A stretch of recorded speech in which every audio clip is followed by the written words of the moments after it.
Hello, it's Elena Strabo from SodaTutorials.com, Elena's main game name, and today I want to revisit one of my videos on crafting. One of the guys in my guild, Infernal, had been mentioned there's actually something I got wrong about enchanting and gem socketing items that are on the alchemy table. So before I get started, a little bit of change in the videos. This is the first one. So first thing, I've moved my video down to the left corner. The reason I did that, someone had mentioned on one of the streams, in fact, I should probably pull up his name on this. And it's something that's been bothering me too, that I think it's Don Geiger on one of my videos here. He made mention that it hides the health bar that's up there and tasks and stuff.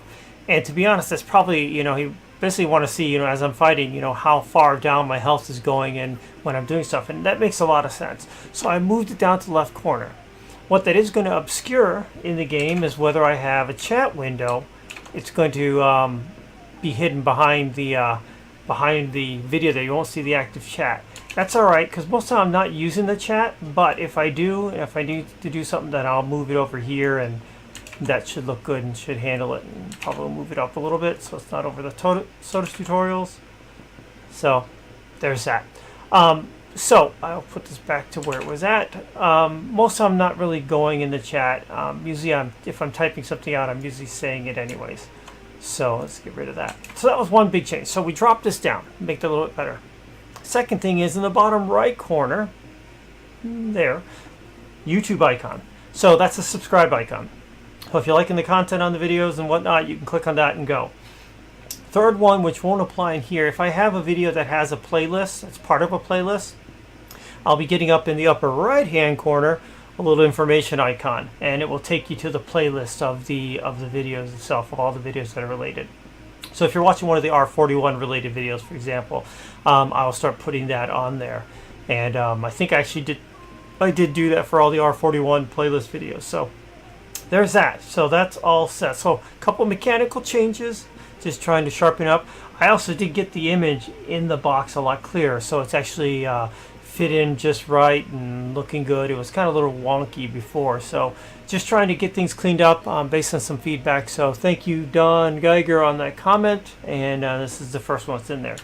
So I'm in the basement here in Bay Lunier of my townhome. Gonna pop down to my workshop. And I need something to craft. I need something to maybe enchant and put some stuff. So I'll see what I got. Anything that's already made that I could use. Oh, this is my chest that has all my weird things that don't have a lot of use in the game. This is my chest of extra stuff. Let's see what we got in here. Do I got anything? All right, I got a Crimson Pine Longbow +3. Let's just take that one. I'll just take the plain one. This is kind of a throwaway stuff. So,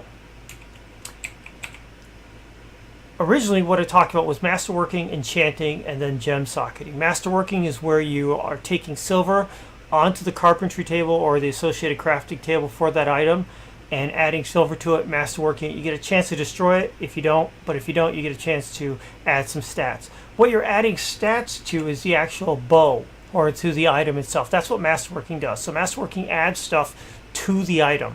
So when I see in here that it's got on the second line down there 5.8% weapon critical chance, or 7.4 that's 5.8 weapon critical damage and 7.4 weapon critical chance, attack speed, durability, those are things that are done to the item, and that's done via Masterworking.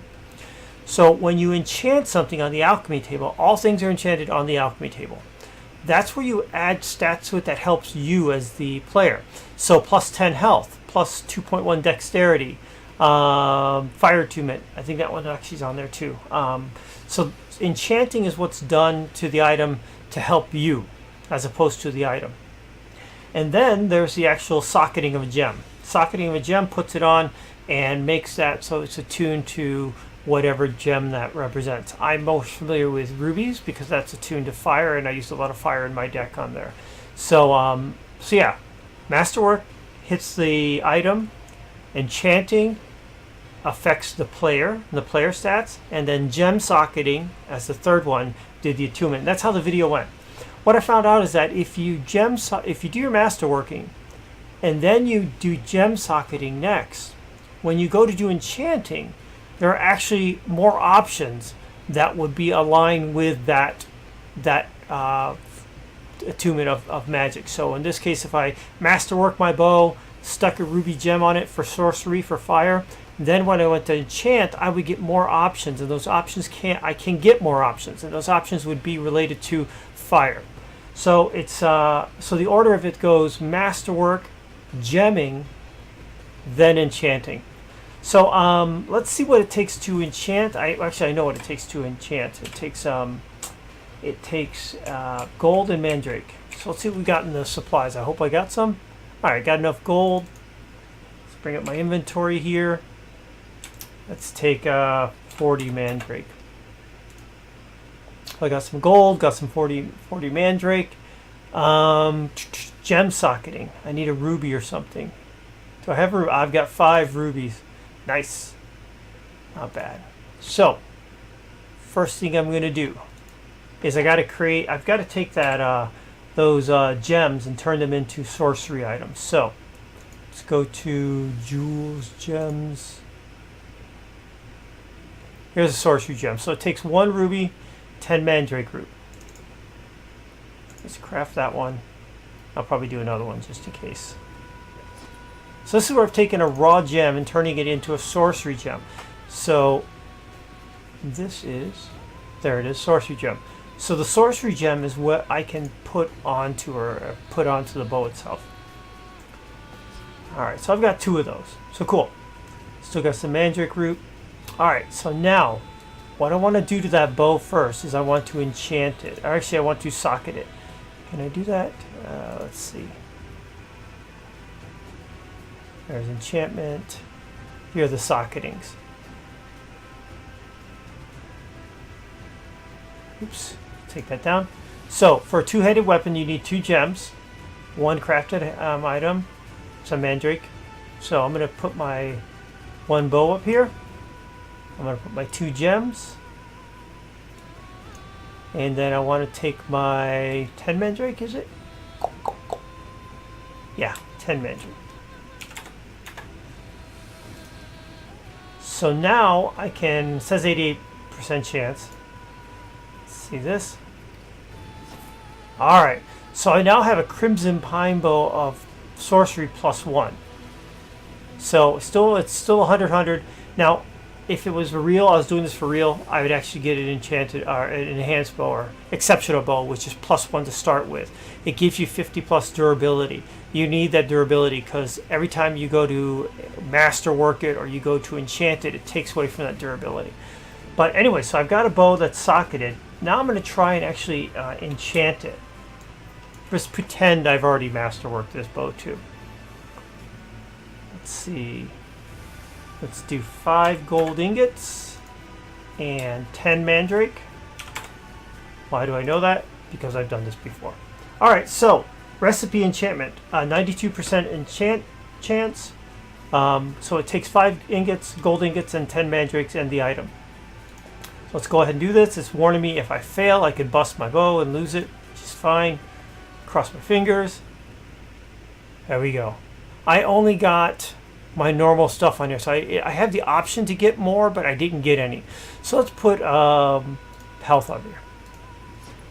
Let's see if I can do that again.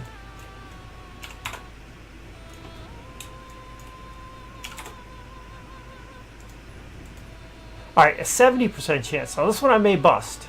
If I bust it, too bad.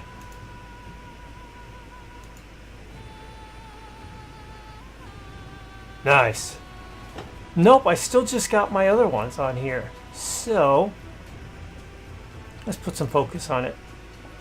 Now it's a +3 bow, but you notice my maximum durability has dropped down to -20, so I'm like 80.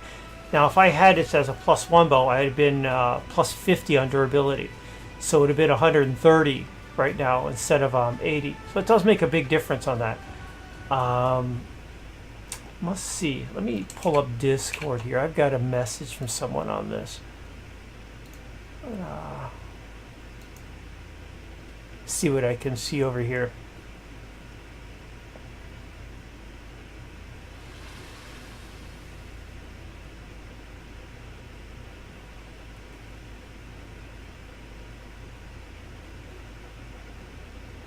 So it says successfully enchanting a tool will allow the crafter to select one of 3 effects to apply to the tool.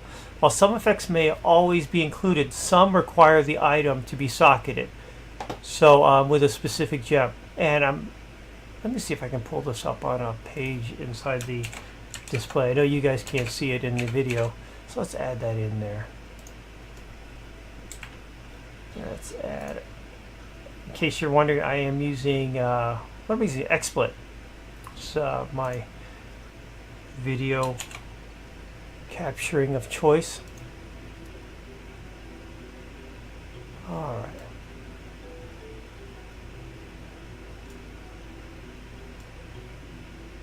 So I am on sodawiki.net/soda/enchantment with a capital E. So this is the enchantment page. The second level skill of alchemy, blah, blah, blah. This is where you can do that. So it talks about needing mandrake and this, a craftable, equipable item, and it creates something that's +1 on it. So successfully creating allows the crafter to select one of the 3 effects to apply to the tool, which is great. Here are the enchantment bonuses. So you get minor strength, minor intelligence, dexterity, focus, and health, and plus you can get focus and health. So each one of these, if you get, like you've seen it in here, it's -10 on durability. If you do happen to get a major one, focus or health, then it's -20, but you get +20 on these guys. So definitely a lot better than on here. Now here are the gems. So let me go to the Sorcery Gem. You can get, you have a chance to get +2.5% fire damage, or ignite 10% on a hit. You got your ignite spell on it. So these are actually enchantments that are specific to the Sorcery Gem. While in Tempestry, your Tempestry Gem, I think it's a sapphire on that one, you can get Soothing Rain Power, Ice Arrow, Galvanic Blast, or this other one, I don't have it on there. Third Gem is, looks like in the airline, Gust and Lightning. Thaumaturgy Gem, Banish Undead, Life Power, Heal Self. You got the Jewel. So you got Lunasium, which is Night Step Power. This is probably on the lunar stuff. This Gaiism was probably on the Earth Gem. So yeah, so bit of a change. You want to masterwork first, get it up to us where you can. Then you want to take it and want to socket it. So then you've got a masterworked item that's been socketed with a gem. Now when you go to enchanting, you've got a chance not only to get these, as we've seen, but you also have a chance, and it probably has to do with your level of enchanting, how often this will come up. So if I take a look, let me get rid of this screen so I can go back here. And I'm going to pop off the table here. Bring up my skills and go to crafting and go to alchemy. I'm almost 80 or 79 in alchemy, but I'm only 51 in enchantment. Now I can actually go. It looks like I've got enough here. I needed 50 to do this. So I can actually, let's do that while I'm talking the rest of it. I could actually go to the trainer. And the trainer is actually going to give me those other ones. The other ones are basically, that I want to go get, are weapon enchantment and armor enchantment.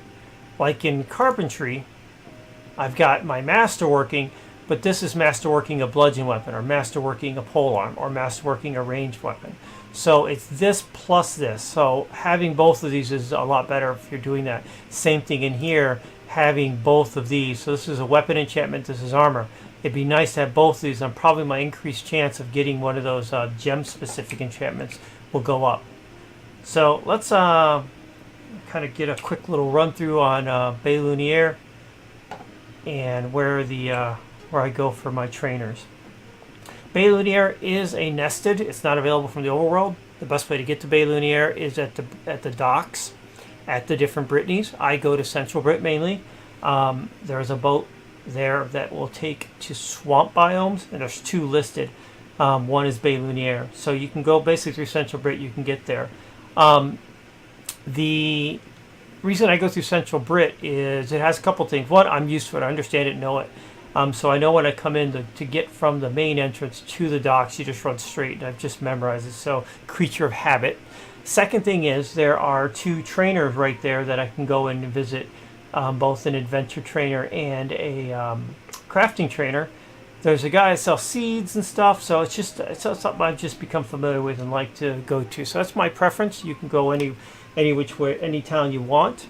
Basically, you're just looking for your general crafting trainers. You can find them in Soul Town or basically anywhere else. For crafting, you want to typically find the public crafting pavilion because usually there's a crafting merchant and a crafting trainer at those. Let's see here. Now I had some things growing. Oh, my orange roses are in. And my growing. I'm going to need to come back and water my cotton. I'm going to need to water my, these are coconut trees, but my orange roses are in. I didn't get orange roses in the beginning. I just got red, yellow, and pink. I didn't know there was an orange one, so I'm going to go add them into the outside. And if you look, the colors are a little bit darker. That was part of R41. We added in, they sharpened up the colors so they look a lot better. As far as the coconuts and cotton, I'm using for tailoring, but coconuts and stuff, it's for cooking.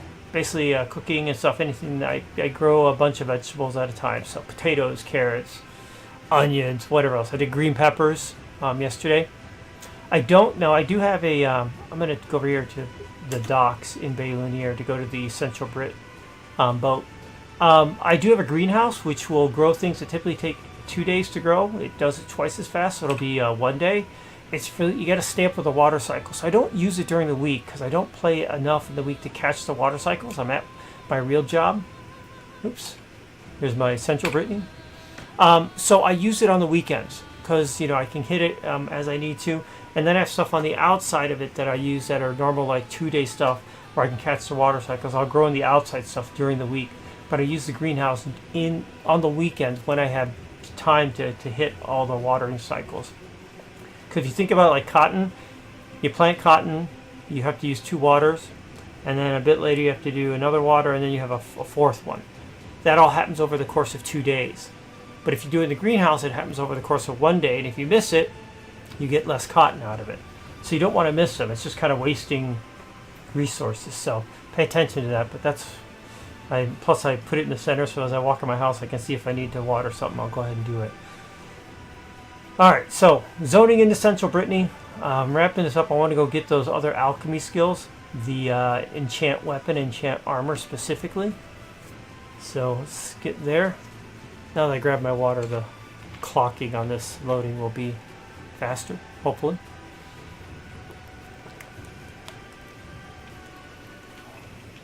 Oh. I swear, this has been... Central Brittany's a big town in itself. I know it takes longer, but it feels like my zoning in time has increased in R41. I haven't really counted it. I really should start... There goes the sound. Hopefully it gets the...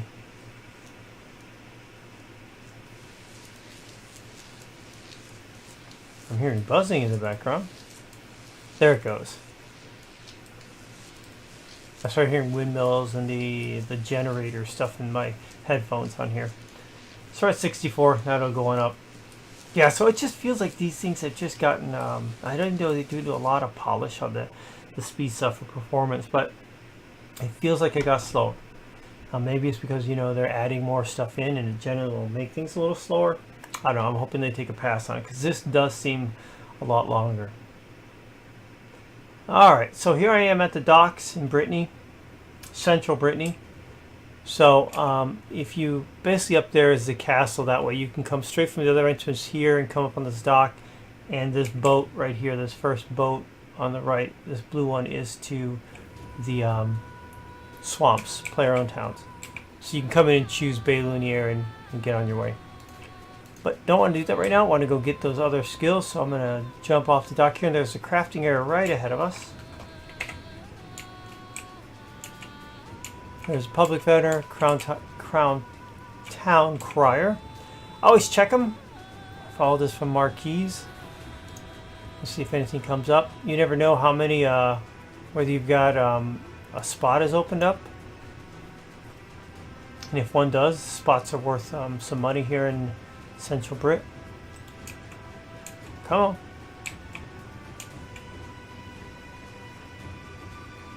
There's a lot of property. I think it's like 170, 150, 170 properties it's got to go through on here.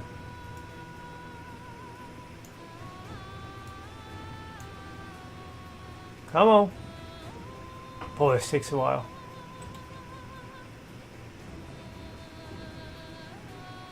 Alright, I'm going to check that later. Just don't have the time to deal with that. Let's go back here for what we're here for. So here is the crafting trainer. So let's go down here. I'm going to bring this one up, learn it. And this one, learn it.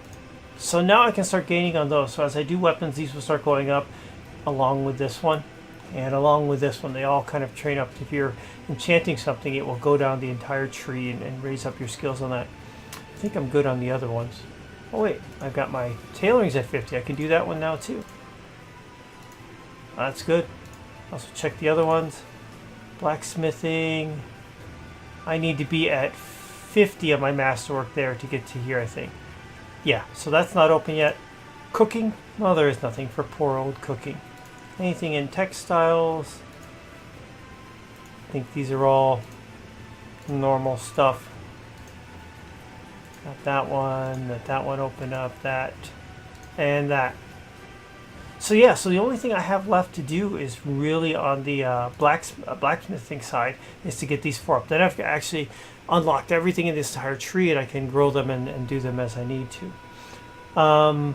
Okay, so that's it. So once again, I'll put this up as a rewrite of the Masterwork Enchanting Socketing thing. Once again, Masterwork your item first, get it up to the level you want, take it to the alchemy table, socket it with a gem if you want, and then once it's socketed, then do your enchanting. Now, the downside, if it's for you, no downside to it. So if I'm doing something for me and I wanted a sorcery bow that's all fire related, that's good. If you're selling stuff, if you socket it with a sorcery gem and then go and do the enchanting, you're basically you're limiting your audience. If it was a bow per se, and it's a fire bow, sorcery bow, well, the only people that are going to want to buy that are going to be people that are fire mage that uses fire along with their archery. If you get someone who uses water or moon magic or earth or something else, they're not going to want it. So that's the downside. You kind of, if you say, here's all my archers, well, here's my archers that use fire. And if you craft something with a socketed gem and do that, you're going to limit that. This really only affects people that are selling stuff that are out there. And, you have to take a look and see, probably what's selling. You have to make some of them and see what's selling more than not. Are more archers fire than moon or than earth or whatnot? So that's it. If you have questions or comments, please leave them on the video. Thumbs up or thumbs down. Once again, subscribe channel. That's down there on the bottom right if you can. And any questions, just shoot me a question on comment in the video, or you can friend Elena Strombo in game, and I typically am very responsive to it. People ask me questions all the time and I help out on that. So thanks again, take care, have yourself a good day.